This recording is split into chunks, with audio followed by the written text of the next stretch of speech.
সমালোচনার মধ্যে থাকলে দেশের মানুষের কোনো উন্নয়ন হবে না বলে মন্তব্য করেছেন বিএনপির চেয়ারম্যান তারেক রহমান। রোববার দুপুর 1টায় চট্টগ্রামে নগরীর পলো গ্রাউন্ডে আয়োজিত নির্বাচনী সমাবেশে প্রধান অতিথির বক্তব্যে এই মন্তব্য করেন তিনি। তারেক রহমান বলেন, মানুষ পরিবর্তন ও রাজনৈতিক অধিকার চায়। আমাদেরকে দোষারোপের রাজনীতি থেকে বেরিয়ে আসতে হবে। সমালোচনার মধ্যে থাকলে দেশের মানুষের কোনো উন্নয়ন হবে না। মাহমুদ রুবেলের প্রতিবেদনে বিস্তারিত। দীর্ঘ 2 দশক পর বাণিজ্যিক রাজধানী চট্টগ্রাম সফরে বিএনপি চেয়ারম্যান তারেক রহমান ভোরের আলো ফোটার সঙ্গে সঙ্গে চট্টগ্রাম নগরীর পলো গ্রাউন্ড মাঠে জড়ো হতে শুরু করেন বিএনপি নেতাকর্মীরা।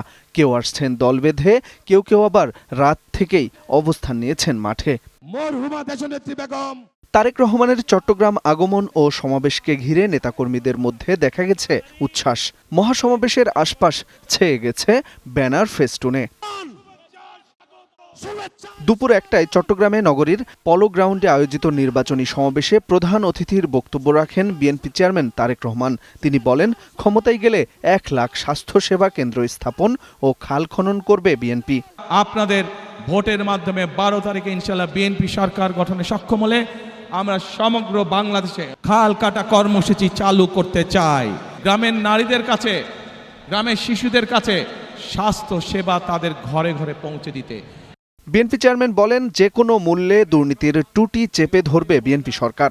অপরাধী যেই হোক ছাড় দেওয়া হবে না। যে চট্টগ্রাম বাংলাদেশের ব্যবসা বাণিজ্যের প্রাণকেন্দ্র, সেই চট্টগ্রামের মানুষ সহ সারা বাংলাদেশের মানুষ চায় একটি নিরাপদ পরিবেশ।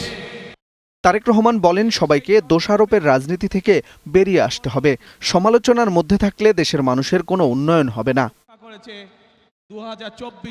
Mahmud Rubel, Bangla TV, news desk.